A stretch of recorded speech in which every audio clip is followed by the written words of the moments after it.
Actually ಒಂದು question ನನಗೆ ಯಾವಾಗಲೂ ಕೇಳ್ತಾನೆ ಇರ್ತಾರೆ ನನ್ನ ಸಬ್ಸ್ಕ್ರೈಬರ್ಸು.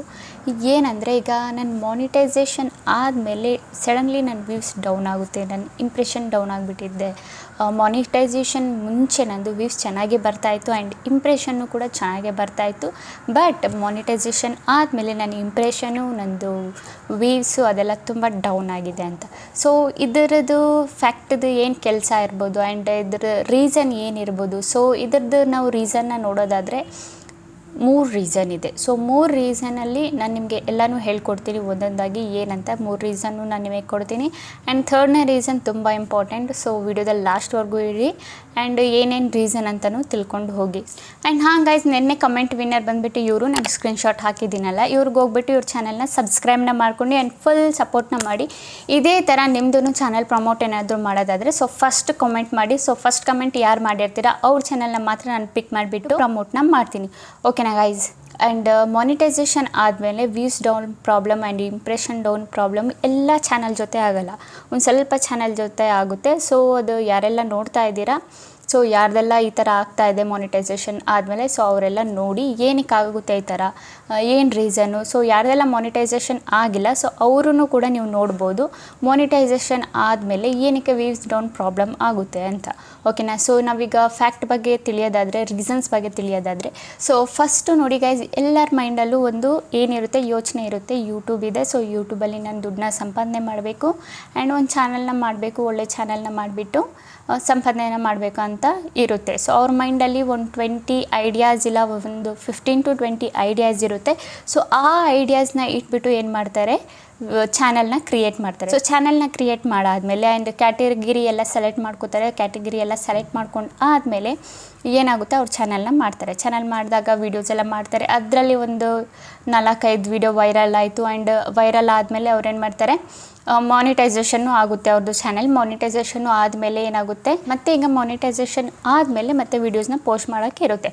ಸೊ ಈಗ ಈ ಟೈಮಲ್ಲಿ ಮಾನಿಟೈಸೇಷನ್ ಆದಮೇಲೆ ಸೊ ಅವ್ರ ಮೈಂಡಲ್ಲಿ ಏನು 10-15 ಐಡಿಯಾಸ್ ಇತ್ತು ಅದು ಫುಲ್ ಫಿನಿಶ್ ಆಗೋಯಿತು. ಸೊ ಅವ್ರ ಮೈಂಡಲ್ಲಿ ಏನೂ ಐಡಿಯಾಸ್ ಬರ್ತಿಲ್ಲ, ಯಾವ ಟೈಪಲ್ಲಿ ನಾನು ವೀಡಿಯೋ ಮಾಡೋದು, ಯಾವ ಟಾಪಿಕಲ್ಲಿ ವೀಡಿಯೋ ಮಾಡೋದು, ಏನು ವೀಡಿಯೋ ಮಾಡೋದಂತ ಅವ್ರ ಮೈಂಡಲ್ಲಿ ಬರಲ್ಲ. ಆಗ ಅವ್ರು ಏನು ಮಾಡ್ತಾರೆ, ಯಾವುದೋ ಬೇರೆ ಥರನೇ ವೀಡಿಯೋಸ್ ಮಾಡ್ತಾರೆ. ಸೊ ಈ ರೀಸನ್ನಿಂದ ಏನಾಗುತ್ತೆ, ಯಾವ ಆಡಿಯನ್ಸ್ ಅಂದರೆ, ಸೊ ನೀವು ಫಸ್ಟು ನೀವು ಏನು ಐಡಿಯಾಸ್ನ ಯೂಸ್ ಮಾಡಿ ವೀಡಿಯೋಸ್ನ ಮಾಡಿದ್ರಿ ಆ ಐಡಿಯಾಸ್ ಬಂದುಬಿಟ್ಟು ಈಗಿರಲ್ಲ, ಫುಲ್ ಡೌನ್ ಆಗಿರುತ್ತೆ. ಈಗ ಬೇರೆಯೇ ನೀವು ಟಾಪಿಕಲ್ಲಿ ಬೇರೆಯೇ ಕ್ಯಾಟಗರಿಯಲ್ಲಿ ನೀವು ವರ್ಕ್ ಮಾಡ್ತಾ ಇದ್ದೀರಾ. ಸೊ ಹಾಗಾಗಿ ಏನಾಗುತ್ತೆ, ನಿಮ್ಮದು ವ್ಯೂಸ್ ಡೌನ್ ಪ್ರಾಬ್ಲಮ್ ಆಗುತ್ತೆ ಆ್ಯಂಡ್ ಇಂಪ್ರೆಷನ್ನು ಡೌನ್ ಆಗುತ್ತೆ ಆ್ಯಂಡ್ ಆ ಆಡಿಯನ್ಸ್ ನಿಮ್ಮ ಹತ್ರ ಇರಲ್ಲ, ನಿಮ್ಮದು ಯಾವುದೇ ಬೇರೆ ಆಡಿಯನ್ಸ್ ಇರುತ್ತೆ. ನೀವು ಯಾವ ಟಾಪಿಕಲ್ಲಿ ಫಸ್ಟು ನಿಮ್ಮ ಐಡಿಯಾಸ್ ಇತ್ತಲ್ಲ ಮೈಂಡಲ್ಲಿ, ಸೊ ಆ ಟಾಪಿಕ್ದು ಆಡಿಯನ್ಸ್ ನಿಮ್ಮ ಹತ್ರ ಇರುತ್ತೆ.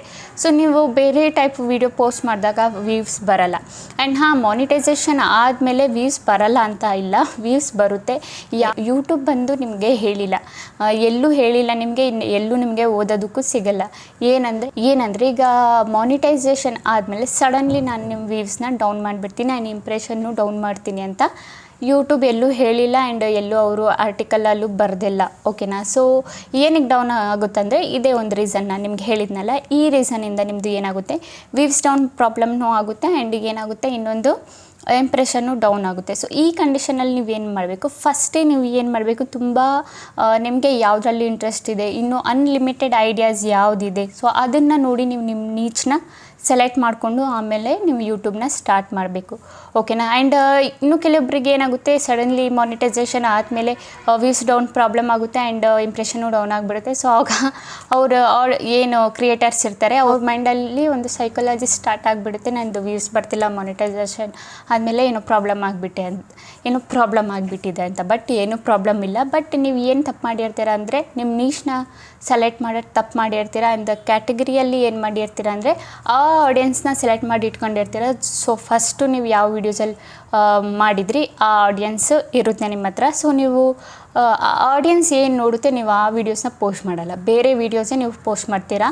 ಹಾಗಾಗಿ ಏನಾಗುತ್ತೆ, ನಿಮ್ಮದು ವ್ಯೂಸ್ ಡೌನ್ ಪ್ರಾಬ್ಲಮ್ ಬರುತ್ತೆ. ಸೊ ಈಗ ನಾವು ಎರಡನೇ ಫ್ಯಾಕ್ಟರ್ ಬಗ್ಗೆ ಮಾತಾಡೋದಾದರೆ ಟೈಮಿಂಗ್ ರೂಲ್ಸಿಗೆ ಬರೋದಾದರೆ ಏನಂದರೆ ಫಸ್ಟಿಂದನೇ ಯೂಟ್ಯೂಬ್ ಯಾವಾಗ ಸ್ಟಾರ್ಟ್ ಆಗಿತ್ತು ಅವಾಗಿಂದನೇ ರೂಲ್ಸ್ ಇದೆ ಯೂಟ್ಯೂಬಲ್ಲಿ. ಸೊ ಯಾರೆಲ್ಲ ಈಗ ಹೊಸ ಹೊಸ ಚಾನೆಲ್ ಸ್ಟಾರ್ಟ್ ಮಾಡಿರ್ತಾರೆ ಅವರಿಗೆ ಸಪೋರ್ಟು ಆ್ಯಂಡ್ ಬೂಸ್ಟ್ನ ಮಾಡುತ್ತೆ ಯೂಟ್ಯೂಬ್, ಓಕೆನಾ. ಸೊ ಈಗ ಹಳೇ ಕ್ರಿಯೇಟರ್ಸ್ ಯಾರಿದ್ರು ಅವ್ರನ್ನ ಬೂಸ್ಟ್ ಮಾಡ್ತಾ ಇದ್ದರೆ ಈಗ ಹೊಸ ಚಾನಲ್ಸ್ ಯಾರು ಕ್ರಿಯೇಟ್ ಮಾಡ್ತಾರೆ ಅವ್ರನ್ನೆಲ್ಲ ಯಾರು ನೋಡ್ತಾರೆ, ಸೊ ಅವರಿಗೆಲ್ಲ ಬೂಸ್ಟ್ ಯಾರು ಕೊಡ್ತಾರೆ. ಸೊ ಯೂಟ್ಯೂಬ್ ಬಂದು ಯಾರೆಲ್ಲ ಹೊಸ ಚಾನಲ್ ಎಲ್ಲ ಸ್ಟಾರ್ಟ್ ಮಾಡಿರ್ತಾರೆ ಅವ್ರಿಗೂ ಬೂಸ್ಟ್ ಕೊಡೋಕ್ಕೆ ಸ್ಟಾರ್ಟ್ ಮಾಡುತ್ತೆ. ಆ್ಯಂಡ್ ಹಳೆ ಕ್ರಿಯೇಟರ್ಗೂ ಯೂಶ್ವಲಿ ಬೂಸ್ಟ್ ಕೊಡುತ್ತೆ. ಬಟ್ ಇದರಲ್ಲಿ ಹಳೆ ಚಾನಲ್ಸ್ಗಳಿಗೆ ಏನು ತಿಳ್ಕೊಬೇಕಂದ್ರೆ, ಸೊ ಆಲ್ರೆಡಿ ಬೂಸ್ಟ್ ಮಾಡಿರುತ್ತಲ್ಲ ಯೂಟ್ಯೂಬು ನಿಮ್ಮ ಹಳೆ ಚಾನಲ್ಗಳಿಗೆ, ಸೊ ಅದರಲ್ಲಿ ನಿಮ್ಮದು ಯಾವುದಾದ್ರೂ 3-4-5 ವೀಡಿಯೋ ಅಂತೂ ವೈರಲ್ ಆಗಿರುತ್ತೆ 100% ಶೋರ್. ಸೊ ಅದರಲ್ಲಿ ನೀವು ಏನು ತಿಳ್ಕೊಬೇಕಂದ್ರೆ, ಈಗ ನಿಮ್ಮದು ಚಾನಲ್ ಬಂದುಬಿಟ್ಟು ವ್ಯೂಸು ಬರಬೇಕಂದ್ರೆ ಮಾನಿಟೈಸೇಷನ್ ಆದಮೇಲೆ ವ್ಯೂಸ್ ಡೌನ್ ಪ್ರಾಬ್ಲಮ್ ಬರಬಾರ್ದಂದ್ರೆ ಏನು ಮಾಡಬೇಕಂದ್ರೆ, ಈಗ ನಿಮ್ಮದು ಯಾವ ವಿಡಿಯೋ ವೈರಲ್ ಆಗಿರುತ್ತೆ, ಸೊ ವೈರಲ್ ಆಗಿರುತ್ತಲ್ಲ ಅದರಲ್ಲಿ ಜಾಸ್ತಿ ಯಾವ ವಿಡಿಯೋಗೆ ವ್ಯೂಸ್ ಬಂದಿರುತ್ತೆ, ಸೊ ಆ ವಿಡಿಯೋ ಅಕಾರ್ಡಿಂಗ್ ನೀವು ಆಗ ನಿಮಗೆ ತಿಳ್ಕೊಬೇಕು ನನ್ನ ಆಡಿಯನ್ಸು ಯಾವ ಟೈಪ್ ವಿಡಿಯೋ ನನ್ನದು ನೋಡ್ತಾ ಇದೆ, ಸೊ ಯಾವುದು ಜಾಸ್ತಿ ನಿಮ್ಮದು ವಿಡಿಯೋದಲ್ಲಿ ವ್ಯೂಸ್ ಬಂದಿರುತ್ತೆ ಆ ವಿಡಿಯೋಗೆ ಸಂಬಂಧಪಟ್ಟಂತೆ ವೀಡಿಯೋಸ್ನ ನೀವು ಮಾಡಬೇಕು. ಅದೇ ಥರ ಟೈಪಲ್ಲಿ ನೀವೇನಾದರೂ ವೀಡಿಯೋಸ್ನ ಮಾಡ್ತಾ ಹೋದರೆ ನಿಮ್ಮದು ವ್ಯೂಸ್ ಡೌನ್ ಪ್ರಾಬ್ಲಮ್ನೂ ಬರಲ್ಲ. ಆ್ಯಂಡ್ ಇನ್ನೊಂದು ಏನು ಇಂಪ್ರೆಷನ್ನು ಡೌನ್ ಆಗೋಲ್ಲ, ನಿಮ್ಮದು ಬೂಸ್ಟ್ ಇರುತ್ತೆ. ಆ್ಯಂಡ್ ಬೂಸ್ಟ್ ಅಂದರೆ ನಿಮ್ಮದು ಯಾವಾಗಲೂ ಅಂದರೆ ಒಂದು ವೀಕಲ್ಲಿ ನಿಮ್ಮದು ಇಂಪ್ರೆಷನ್ ಜಾಸ್ತಿ ಆಗೇ ಆಗುತ್ತೆ. ಈಗ ಯಾರ್ದು ಹಳೆ ಚಾನಲ್ ಆಗಲಿ ಹೊಸ ಚಾನಲ್ ಆಗಲಿ ಯಾರ್ದಾದ್ರು ಬೂಸ್ಟ್ ಸಿಕ್ಕೇ ಸಿಗುತ್ತೆ, ಒಂದು ವೀಕಲ್ಲಿ 1-2 ವೀಡಿಯೋಗೆ ಬೂಸ್ಟ್ ಸಿಕ್ಕೇ ಸಿಗುತ್ತೆ, ಓಕೆನಾ. ಸೊ ಅದರಲ್ಲಿ ಯಾವುದು ಜಾಸ್ತಿ ನಿಮಗೆ ವ್ಯೂಸ್ ಬಂದಿದೆ, ಸೊ ಆ ವಿಡಿಯೋನ ಸೆಲೆಕ್ಟ್ ಮಾಡಿಕೊಂಡು ಆ ಟೈಪಲ್ಲೇ ನಿಮಗೆ ವೀಡಿಯೋಸ್ನ ಮಾಡಬೇಕು, ಓಕೆನಾ. ಸೊ ನಿಮ್ಮ ಆಡಿಯನ್ಸ್ಗೆ ಏನು ಇಂಟ್ರೆಸ್ಟ್ ಇರುತ್ತೆ ಆ ಥರ ಟೈಪಲ್ಲಿ ನೀವು ವೀಡಿಯೋಸ್ನ ಮಾಡಿದರೆ ನಿಮ್ಮದು ಯಾವತ್ತು ಬಂದುಬಿಟ್ಟು ವ್ಯೂಸ್ ಡೌನ್ ಪ್ರಾಬ್ಲಮ್ ಆಗೋಲ್ಲ, ಇಂಪ್ರೆಷನು ಡೌನ್ ಆಗೋಲ್ಲ. ಬಟ್ ಇದರಲ್ಲಿ ನಮಗೆ ಏನು ತಿಳ್ಕೊಬೇಕಂದ್ರೆ ಜಸ್ಟ್ ನಮ್ಮ ಆಡಿಯನ್ಸ್ ನಮ್ಮಿಂದ ಏನು ಹೇಳ್ತಾರೆ ಅದಕ್ಕೆ ನಮ್ಮ ಆಡಿಯನ್ಸ್ನ ನಾವು ತಿಳ್ಕೊಬೇಕು, ಓಕೆನಾ. ಅವರೇನು ನಮ್ಮಿಂದ ನಾವು ಯಾವ ವಿಡಿಯೋನ ಎಕ್ಸ್ಪೆಕ್ಟ್ ಮಾಡ್ತಿದ್ದಾರೆ ಅಂತ. ಸೊ ನೀವೇನಾದರೂ ನಿಮ್ಮ ಆಡಿಯನ್ಸ್ಗೆ ತಿಳ್ಕೊಬಿಟ್ರೆ ಏನಾದರೂ ನಿಮ್ಮದು ವ್ಯೂಸ್ ಡೌನ್ ಪ್ರಾಬ್ಲಮ್ ಆಗೋಲ್ಲ. ಸೊ ಸ್ಟಾರ್ಟಿಂಗಲ್ಲಿ ಈಗ ಯಾರ್ದು ಚಾನಲ್ ಸ್ಟಾರ್ಟಿಂಗಲ್ಲಿ ಎಲ್ಲರದು 0 ಸಬ್ಸ್ಕ್ರೈಬರ್ ಆ್ಯಂಡ್ 0 ವ್ಯೂವ್ಸ್ ಇರುತ್ತೆ. ಸೊ ಹಾಗಾಗಿ ಯೂಟ್ಯೂಬ್ ಏನು ಮಾಡುತ್ತೆ, ಸ್ಟಾರ್ಟಿಂಗಲ್ಲಿ ಹೊಸ ಚಾನಲ್ಗಳಿಗೆ ಬೂಸ್ಟ್ನ ಕೊಡುತ್ತೆ, ಹೊಸ ಚಾನಲ್ಗೆ ಬೂಸ್ಟ್ ಮಾಡೋದಕ್ಕೆ ಸ್ಟಾರ್ಟ್ ಮಾಡುತ್ತೆ. ಅದಕ್ಕೆ ನಿಮ್ಮದು ಮಾನಿಟೈಸೇಷನ್ ಆದಮೇಲೆ ಸ್ವಲ್ಪ ವ್ಯೂಸ್ ಡೌನ್ ಪ್ರಾಬ್ಲಮ್ಮು ಆಗುತ್ತೆ, ಓಕೆನಾ. ಅದರಲ್ಲಿ ಏನು ಪ್ರಾಬ್ಲಮ್ ಇಲ್ಲ. ಸೊ ಬೈ ಚಾನ್ಸ್ ಹೊಸ ಚಾನಲ್ಗೆ ಬೂಸ್ಟ್ ಮಾಡಿಲ್ಲ ಅಂದರೆ ಯಾರೂ ಬಂದುಬಿಟ್ಟು ಚಾನಲ್ಸ್ ಮಾಡಲ್ಲ ಯೂಟ್ಯೂಬಲ್ಲಿ, ಆ್ಯಂಡ್ ಯಾರೂ ಬರೋದು ಇಲ್ಲ ಯೂಟ್ಯೂಬ್ಗೆ, ಓಕೆನಾ. ಸೊ ಇದು ಬಂದುಬಿಟ್ಟು ಎರಡನೇ ರೀಸನ್. ಸೊ ಈಗ ಮಾತಾಡೋಣ ಮೂರನೇ ಫ್ಯಾಕ್ಟರ್ ಬಗ್ಗೆ, ಅಂದರೆ ತುಂಬ ಇಂಪಾರ್ಟೆಂಟ್ ರೂಲ್ ಅಂತಲೇ ಹೇಳ್ಬೋದು.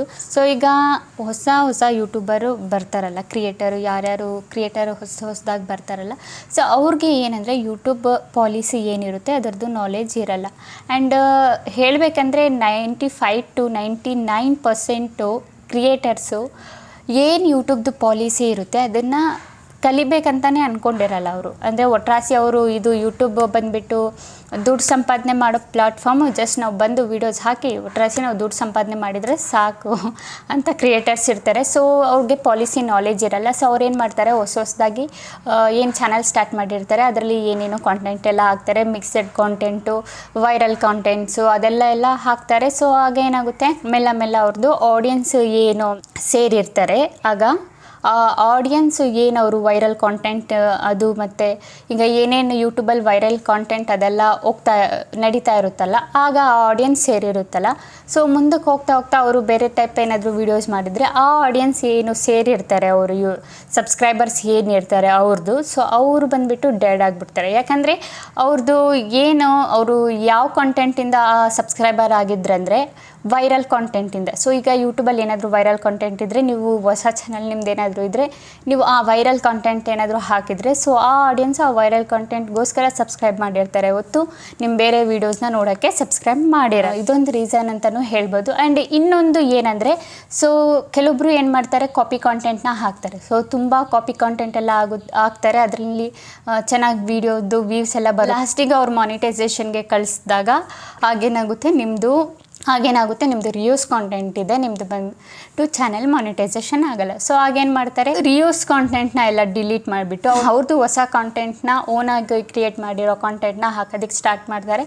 ಆಗೇನಾಗುತ್ತೆ ನಿಮ್ಮದು ವ್ಯೂಸ್ ಡೌನ್ ಪ್ರಾಬ್ಲಮ್ಮು ಸ್ಟಾರ್ಟ್ ಆಗುತ್ತೆ. ಆ್ಯಂಡ್ ಆ ವೀಡಿಯೋಸಲ್ಲಿ ಏನು ವ್ಯೂಸ್ ಬರ್ತಾಯಿತ್ತು, ನಿಮ್ಮದು ಕಾಪಿ ಕಾಂಟೆಂಟಲ್ಲಿ ಏನು ವ್ಯೂಸ್ ಬರ್ತಾಯಿತ್ತು ಆ ಥರ ವ್ಯೂಸ್ ಬಂದುಬಿಟ್ಟು ನಿಮ್ಮ ಒರಿಜಿನಲ್ ಕಾಂಟೆಂಟಲ್ಲಿ ಬರಲ್ಲ. ಓಕೆನಾ. ಸೊ ಇದೂ ಒಂದು ರೀಸನು. ಯಾಕಂದರೆ ಆಮೇಲೆ ಹೋಗ್ಬಿಟ್ಟು ಅವರು ಪಾಲಿಸಿ ನಾಲೆಜ್ ತಗೋತಾರೆ. ರಿಯೂಸ್ ಕಾಂಟೆಂಟ್ ಬಂದಾದಮೇಲೆ ಹೋಗ್ಬಿಟ್ಟು ರಿಯೂಸ್ ಕಾಂಟೆಂಟ್ದು ಪಾಲಿಸಿ ಏನಿದೆ ಆಗ ಹೋಗ್ಬಿಟ್ಟು ಓದ್ತಾರೆ. ಸೊ ಇದು ನಿಮಗೆ ಫಸ್ಟೇ ಗೊತ್ತಿದ್ರೆ ನೀವು ಏನು ಮಾಡ್ತಿದ್ರಿ, ರಿಯೂಸ್ ಕಾಂಟೆಂಟ್ನ ನೀವು ಮಾಡ್ತಾ ಇದ್ದಿಲ್ಲ. ಸೊ ಫಸ್ಟು ನಮಗೆ ಏನು ರೂಲ್ಸ್ ಏನಿದೆ, ಯೂಟ್ಯೂಬ್ದು ಪಾಲಿಸಿ ಏನಿದೆ, ಸೊ ಫಸ್ಟು ನಾವು ಏನು ಮಾಡಬೇಕು, ರೂಲ್ಸು ಪಾಲಿಸೀಸ್ ಎಲ್ಲ ಕರೆಕ್ಟಾಗಿ ನಾವು ಓದ್ಕೋಬೇಕು, ಇಲ್ಲ ನಾಲೆಜ್ ತಗೋಬೇಕು. ಇಲ್ಲ ತುಂಬ ವಿಡಿಯೋಸ್ ನಿಮಗೆ ಸಿಕ್ಬಿಡುತ್ತೆ ಯೂಟ್ಯೂಬಲ್ಲಿ ಪಾಲಿಸೀಸ್ದು. ಸೊ ನೀವು ಒಂದೊಂದಾಗಿನೂ ಕಲ್ತ್ಕೊಂಡ್ರೆ ನಿಮಗೆ ಈ ಥರ ಪ್ರಾಬ್ಲಮ್ ನೋಡೋದಕ್ಕೆ ಸಿಗಲ್ಲ. ಓಕೆನಾ ಗೈಸ್. ಓಕೆ ಗೈಸ್, ಈಗ ತಿಳ್ಕೊಂಡ್ರಲ್ಲ 3 ರೀಸನ್ ಏನಕ್ಕೆ ಮಾನಿಟೈಸೇಷನ್ ಆದಮೇಲೆ ವ್ಯೂಸ್ ಡೌನ್ ಪ್ರಾಬ್ಲಮ್ ಆಗುತ್ತೆ ಆ್ಯಂಡ್ ಇಂಪ್ರೆಷನ್ ಡೌನ್ ಪ್ರಾಬ್ಲಮ್ ಆಗುತ್ತೆ ಅಂತ. ಸೊ ಆ್ಯಂಡ್ ಇದು ನಿಮಗೆ ತಿಳ್ಕೊಳ್ಳೋದು ತುಂಬ ಇಂಪಾರ್ಟೆಂಟು. ಫಸ್ಟು ಯಾರೆಲ್ಲ ಹೊಸದಾಗಿ ಬರ್ತಾರೆ ಯೂಟ್ಯೂಬರ್ಸು, ಸೊ ಅವ್ರಿಗೆ ಏನು ಕಲ್ತ್ಕೋಬೇಕಂತ ಏನು ನಾಲೆಜೇ ಇರಲ್ಲ. ಒಟ್ರಾಸಿ ವೀಡಿಯೋ ಯಾವ್ಯಾವುದು ತೆಗೆದು ಹಾಕ್ತಾರೆ. ಆಮೇಲೆ ರಿಯೂಸ್ ಕಾಂಟೆಂಟ್ ಬರುತ್ತೆ, ಕಾಪಿರೈಟ್ ಬಂದುಬಿಡುತ್ತೆ, ಅದು ಇದು. ಆಮೇಲೆ ಕಮೆಂಟ್ ಮಾಡ್ತಾರೆ ಕಾಪಿರೈಟ್ ಬಂದುಬಿಟ್ಟಿದೆ, ರಿಯೂಸ್ ಕಾಂಟೆಂಟ್ ಬಂದುಬಿಟ್ಟಿದೆ, ಮಾನಿಟೈಸೇಷನ್ಗೆ ಕಳಿಸಿದಾಗ ಏನು ಮಾಡಬೇಕು ಅಂತ. ಸೊ ಫಸ್ಟೇ ನೀವು ಪಾಲಿಸೀಸ್ ಬಗ್ಗೆ ಎಲ್ಲ ತಿಳ್ಕೊಳ್ಳಿ ಕರೆಕ್ಟಾಗಿ. ಓಕೆನಾ, ಏನೇನಿದೆ ಅಂತ. ಸೊ ತಿಳ್ಕೊಂಡ್ರೆ ನಿಮಗೆ ಈ ಥರ ಪ್ರಾಬ್ಲಮ್ಸ್ ಎಲ್ಲ ಆಗಲ್ಲ. ನೀವು ಆರಾಮಾಗಿ ಬೇಕಿದ್ರೆ ನೀವು ಒರಿಜಿನಲ್ ಕಾಂಟೆಂಟ್ ಹಾಕ್ಬಿಟ್ಟು ನೀವು ಮಾನಿಟೈಸೇಷನ್ ಮಾಡಿಕೊಂಡು ನಿಮ್ಮ ಒರಿಜಿನಲ್ ಸಬ್ಸ್ಕ್ರೈಬರ್ಸು ಇರ್ತಾರೆ. ನೀವು ಏನು ಕಾಂಟೆಂಟಲ್ಲಿ ವರ್ಕ್ ಮಾಡ್ತಿದ್ದೀರಾ ಆ ಒರಿಜಿನಲ್ ಸಬ್ಸ್ಕ್ರೈಬರ್ಸು ಇರ್ತಾರೆ. ನಿಮಗೆ ಏನು ಪ್ರಾಬ್ಲಮ್ನೂ ಆಗಲ್ಲ. ಓಕೆನಾ ಗೈಸ್, ಐ ಹೋಪ್ ನಿಮಗೆ ಈ ವಿಡಿಯೋ ಇಷ್ಟ ಆಗಿದೆ ಅಂದ್ಕೊಂಡಿದ್ದೀನಿ. ನಾನು ಇನ್ಫಾರ್ಮೇಟಿಕ್ನೂ ಆಗಿದೆ ಅಂದ್ಕೊಂಡಿದ್ದೀನಿ. ಸೊ ವಿಡಿಯೋ ಇಷ್ಟ ಆಗಿದ್ರೆ like and comment and subscribe ಮಾಡಿ. ಇದೇ ಥರ ಇನ್ಫಾರ್ಮೇಟಿಕ್ ವಿಡಿಯೋ ನಾನು ನೆಕ್ಸ್ಟ್ ಟೈಮ್ ತೊಗೊಬರ್ತೀನಿ. ಅಲ್ಲಿವರೆಗೂ ಬಾಯ್ ಬಾಯ್ ಗಾಯ್ಸ್.